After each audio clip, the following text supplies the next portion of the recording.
So Claire, as a parent, how difficult have you found it trying to gather the curriculum that is being taught in your kids' schools?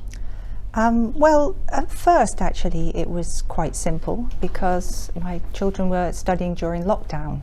So I had a good view on online materials that were sent through online schooling. And that gave me a pretty good sense actually of something that I realised I hadn't been witnessing before, which was the way that the teaching was being conducted. I started to notice teaching that I thought I perhaps should know a little bit more about. And when I made inquiries, that was perhaps when I didn't get such an easy access to the material. Right, and we'll get to that, but since the teaching has shifted back to the classroom, how easy have you found it to access the curriculum? Well, when I've asked the school for information about PSHE in particular, and that actually was very difficult to access because I think the school themselves are not really sure about the curriculum they're teaching. They seem very reluctant to send that curriculum to me, and when I did get some information, it wasn't exactly what was going to be taught. It didn't give the full wording. It was perhaps titles of lesson plans and not the actual lesson plan themselves. And there was also a consultation that this school ran in order to ask us, the parents, whether we were content, particularly with relationships and sex education, but the wider PSHE curriculum as well. And I asked then that if I was to reply to a consultation, it would be good to see the details. And that, again, were not very forthcoming, and certainly no detailed words, images, or lesson plans. Why is transparency of the curriculum important to you as a parent?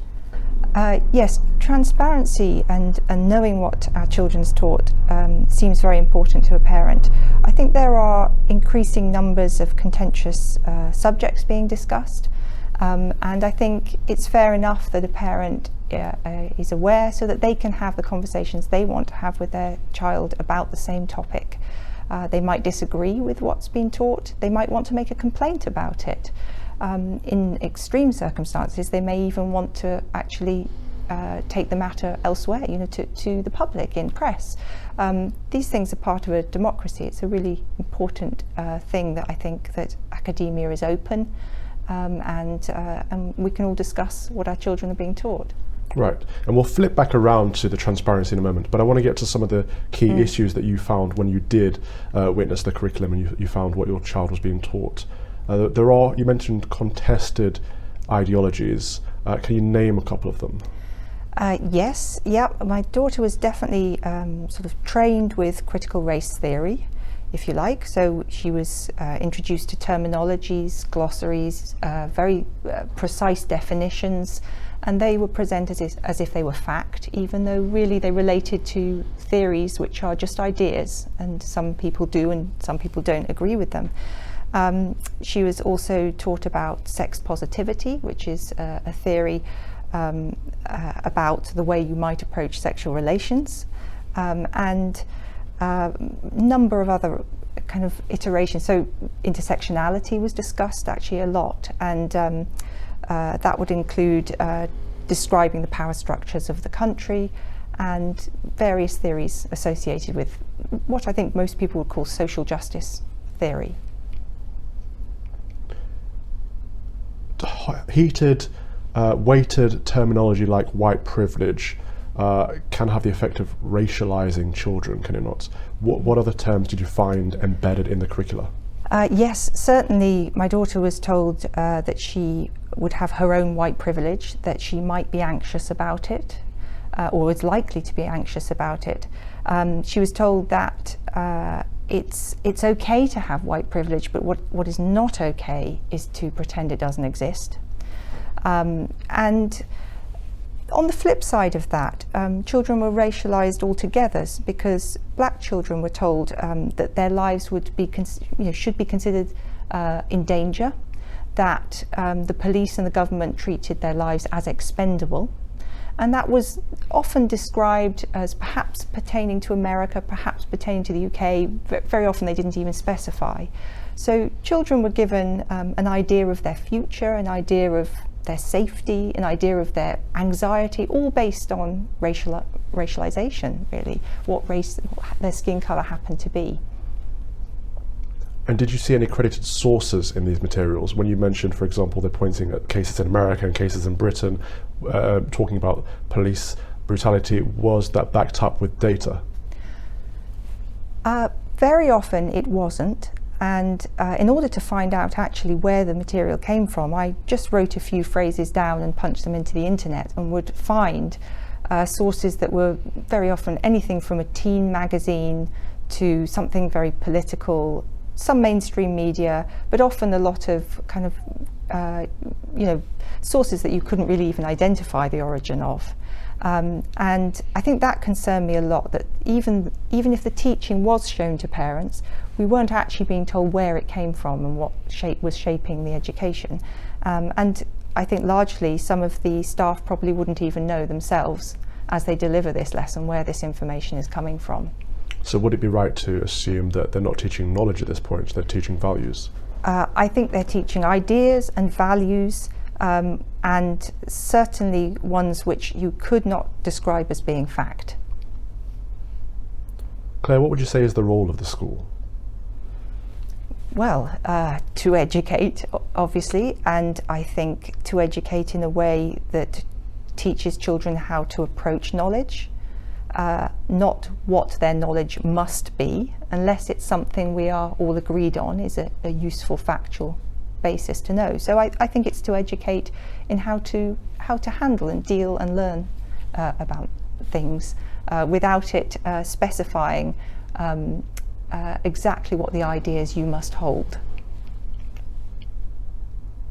And what would you say the relationship between parents and the school should be, and how would that work in terms of education of knowledge and values? Well, in an ideal world there would be a lot of trust, and I think probably historically there has been a reasonable amount of trust in this country's education system. We have a liberal education system in that you may talk about anything, and as long as you handle that with impartiality, and I think that's a fantastic thing, and I'm very keen to preserve that, which is one of the reasons why I've been concerned about what my school has been doing. And I think that parents should, if they are concerned, then be able to ask and access materials. Ideally, that would be because the materials are already published and we can all talk about them in the public realm. Did you ever get the sense that the school was trying to hide the materials from you? So there was one occasion where they actually had a third-party provider come in to teach, and I asked to see their lesson plan because of the things that I'd heard from my daughter that they had taught, and I was informed that they couldn't share that lesson plan with me because a third-party provider would need to protect their commercial interests. They were worried, or so they said, that the material might be copied if they let that material out. I found that wasn't a very plausible excuse, because obviously they had informed my daughter of the material, and she's a member of the public, so in a way they've already put it in the public realm. And yes, that case is still something that I'm fighting, because I haven't yet seen that lesson plan. Right, so they used copyright as an excuse or a barrier, so to speak, to prevent you from seeing the resources that they were teaching to your child. What other hurdles did you have to overcome? Well, funnily enough, one of the things that I did in order to see that lesson plan was to call the third-party provider directly, because the school had said this is out of our hands. I had a very short conversation asking to see the lesson plan in civil terms, and then I was told by the school that actually by calling this provider I had harassed them, and that this meant they were even less prepared to show me this lesson plan, because I might be somebody who would go and use it online to express hate against the provider.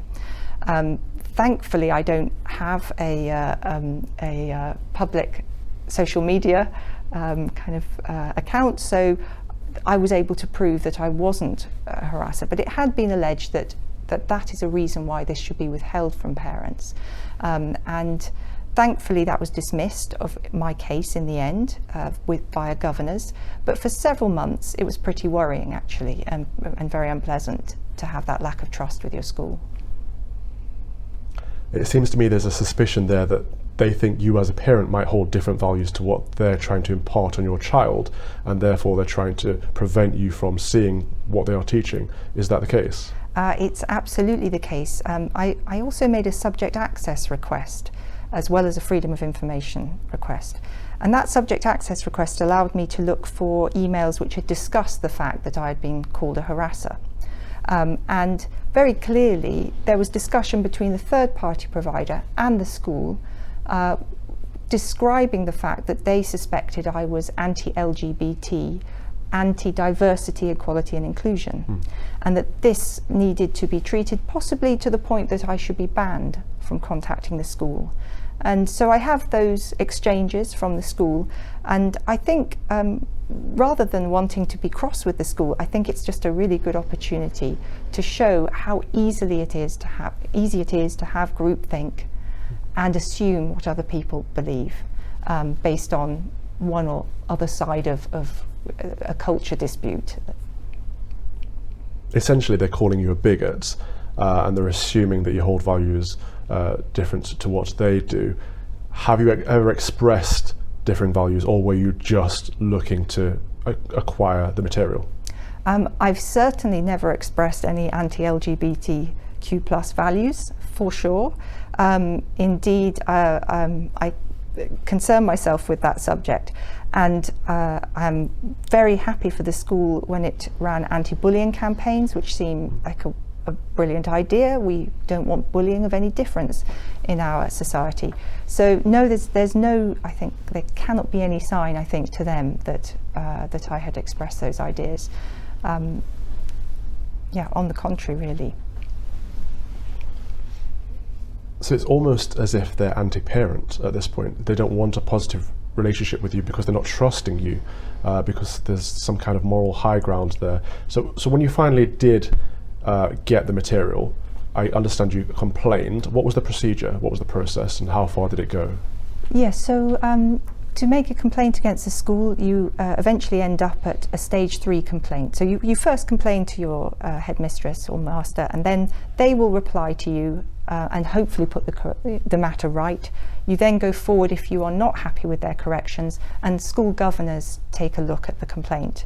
And that's called a stage 3 complaint, and I urge parents to use that, because that's the process by which schools can actually assess a problem. And I think it should be something that schools shouldn't be too defensive about. It's actually a good process. It's a good process for bringing citizens' views out. And in that stage 3 complaint, it was not possible to come to any conclusion. The governors were able to say, we don't have a lesson plan to look at. Oh. We can't possibly tell whether or not the complainant is right or the school did the right thing. We don't know if it met the school's policies. So obviously the withholding of this lesson plan produced a totally ineffective complaint hearing, which therefore means parents can't hold our public service to account as we should be able to. But it sounds like they withheld the lesson content from the governors too. That's right, yes, because it was in fact the school tried, you could see in some of their communications, the school was trying pretty hard at one point to get hold of this lesson plan from their own third provider who they had paid. So public money is going out to a third provider who is happily withholding information from the public that it's designed to be used by. Right. So the teacher standards state that teachers should be politically neutral, but it sounds like this is bypassing that because it's a third-party provider rather than teacher. But also governors and head teachers are supposed to be accountable under the Education Act of '96 for political neutrality in schools. Do you think that they were adhering to their role? Well, certainly not, actually. And they did have the choice to show me that lesson plan when they eventually got hold of it, which they did. They could have shown that to me and gone into conflict with their third-party provider and possibly suffered some argument, maybe even legal argument about exposing their copyright.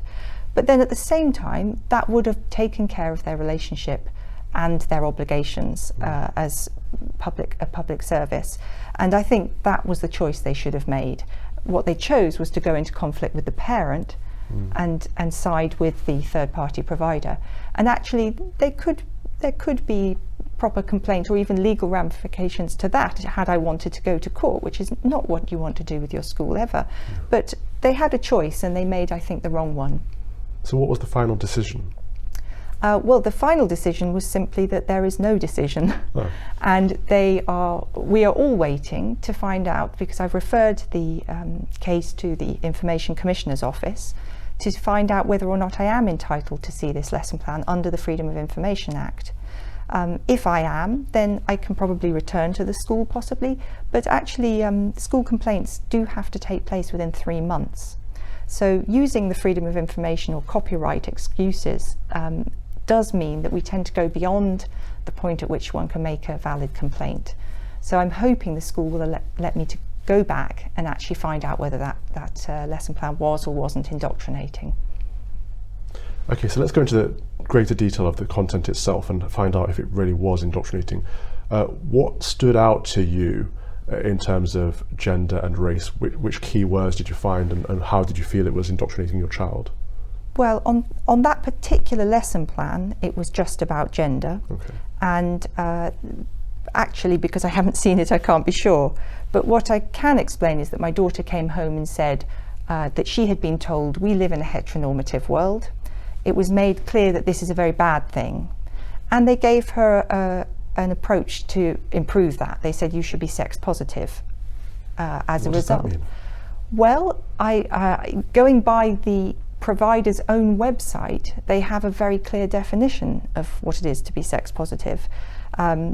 They explain that it means stepping away from assumptions of monogamy, embracing all sexual practices, including those that deviate from the norm, that this should apply to all ages.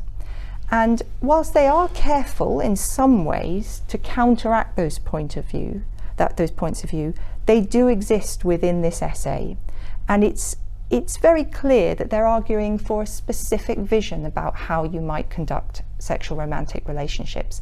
And it's not by any means everyone's vision. So it is a partisan political view about sexual relations. It sounds very dangerous already. Can I just ask, how old is your child, or was your child at the time? She was 15 at the time that she was taught this. Because it sounds like it's going down the love is love route, as in there are no boundaries to who you love and. Oh, for sure. It's an ultra-liberal approach. It's a set of theories that are quite well documented. They marry with ideas about queer theory and about centering sex on pleasure rather than on the quality of relationship, and having pretty much zero judgments except for whether or not you're enjoying yourself, which is a pretty thin way to describe children's, growing up to have romantic and sexual relationships.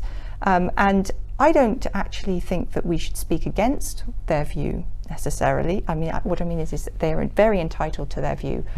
But I don't think we should have to accept it as fact or as a common value that our schools are now sure that all our children should adhere to. No, I mean, as a parent, you might believe that monogamy is a good thing. You might believe that sex is more than just pleasure and it's a form of intimacy reserved for two people that are married and or love each other, depending on your levels of morality there. You might have a whole host of different moral values that you want to impart on your child. Surely that's your role as a parent to decide which values your child subscribes to. I think it absolutely is, and the government actually promises parents that they are the primary educators of their children with regard to RSE.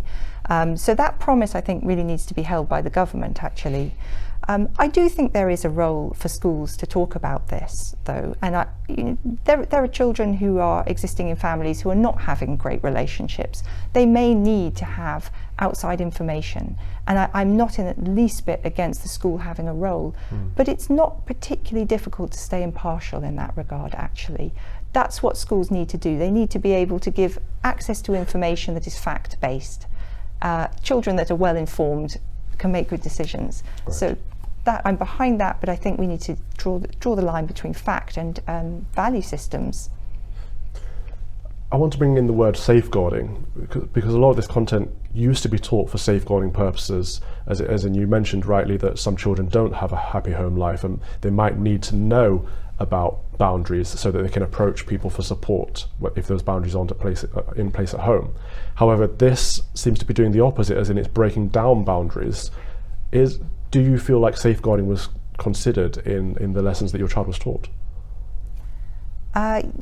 I think that there is a belief that this is good for safeguarding. I think most of the teachers who are advocating these ideas are fairly sure that they're doing the right thing. And what I suspect is the case is that they have been persuaded of that by people who are strongly of this ideological opinion. And I think there is a sense that that all of education must be shaped around those one or two children in a wider group, perhaps, who are vulnerable in some way.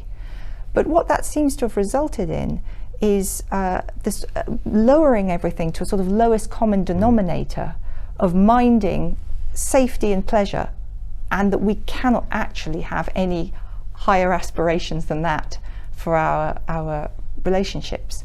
And I think that focus on safeguarding has actually turned over and has actually turned into something that is no longer safe, ironically. And also, is it age appropriate to be telling a child that they have to be sex positive? Stands out to me as a former teacher as something that I don't know if that's age appropriate language to begin with, never mind the content.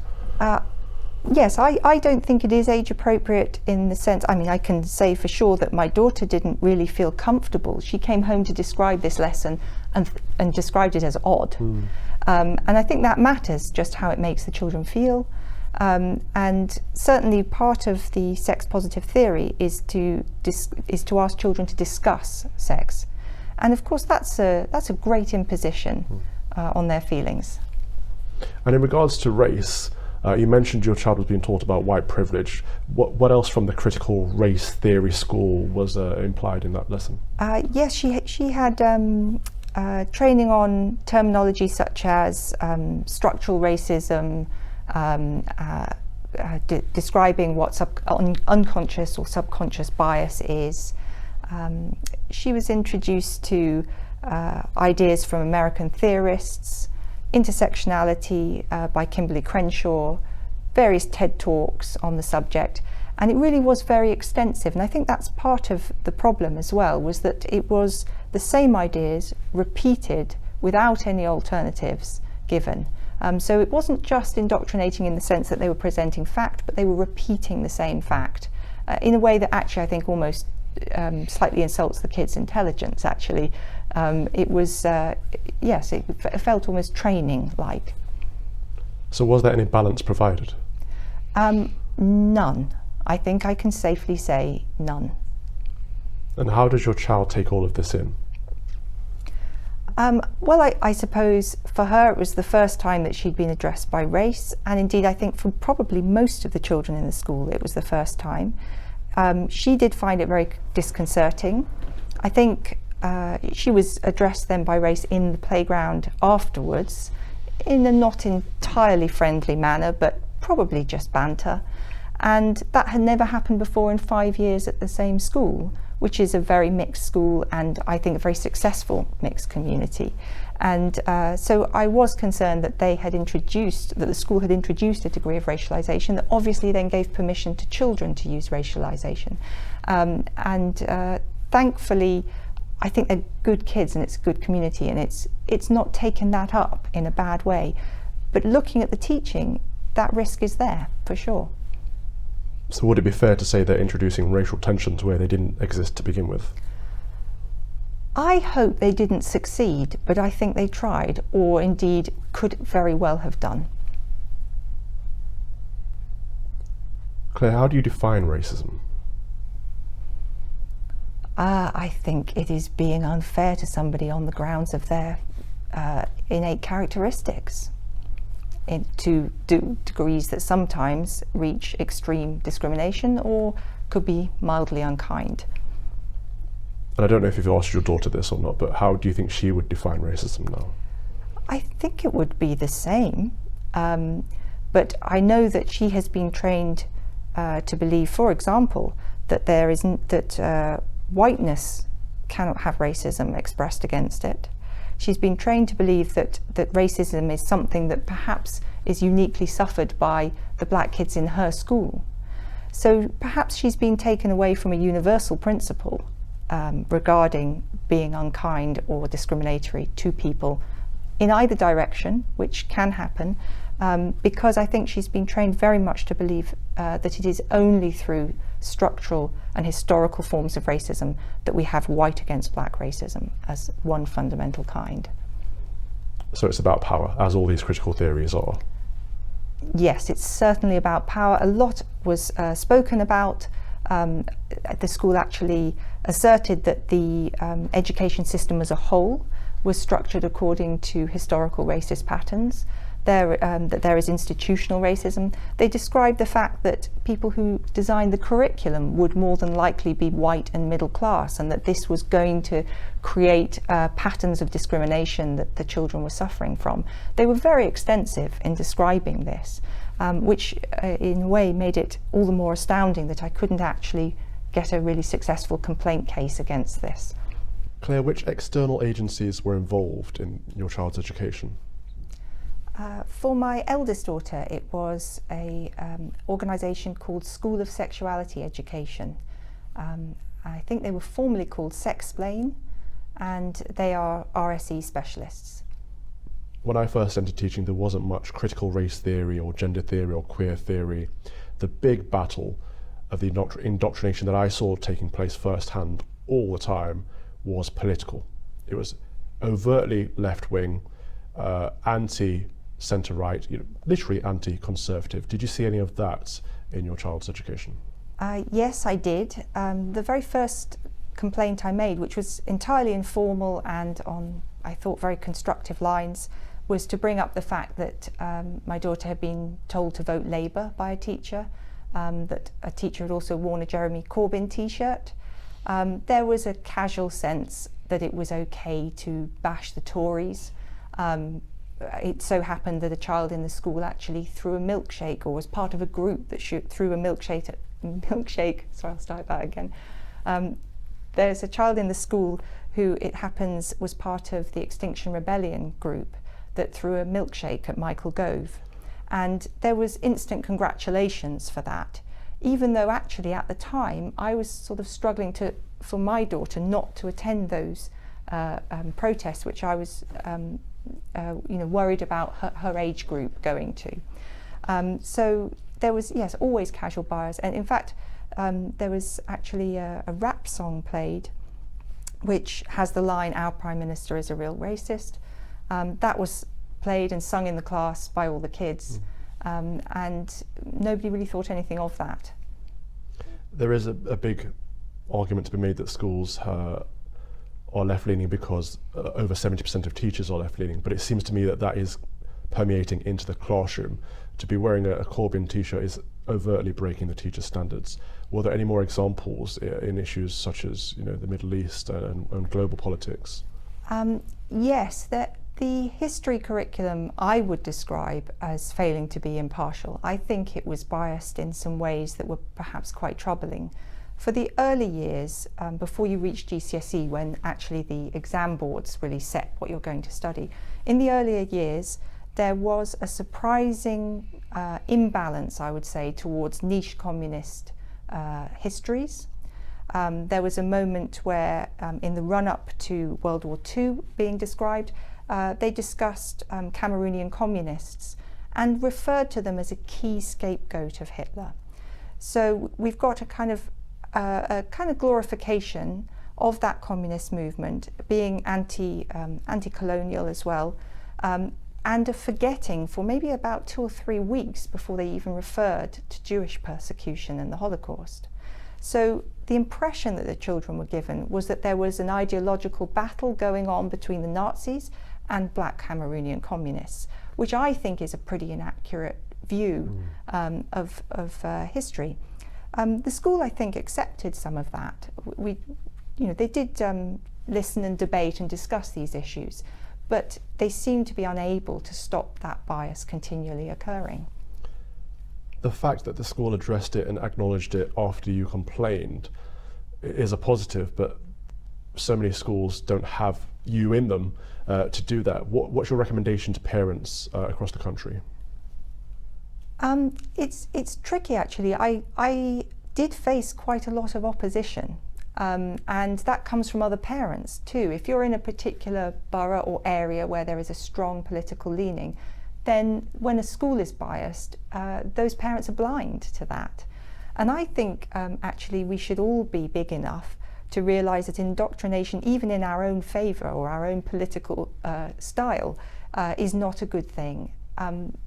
Political indoctrination can turn the other way, let's remember, and we would want to be strong in opposing unfair right-wing indoctrination, just as I think we should be in unfair left-wing indoctrination. And I think it would be correct to say that at the moment there is a strong left-wing bias going on.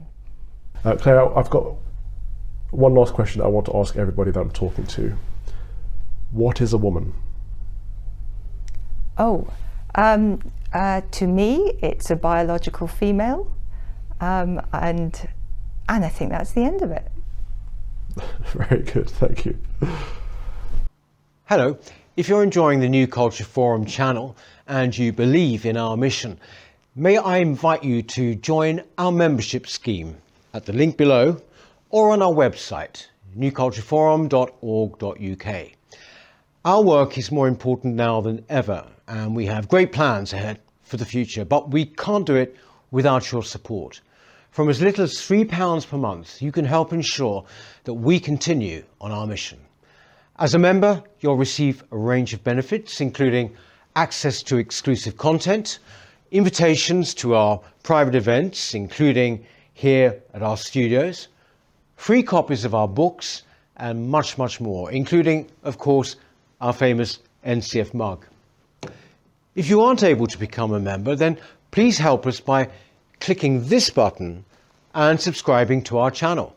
It's completely free. Just remember to also click the bell icon so that you can get notifications when we post new videos. Thank you.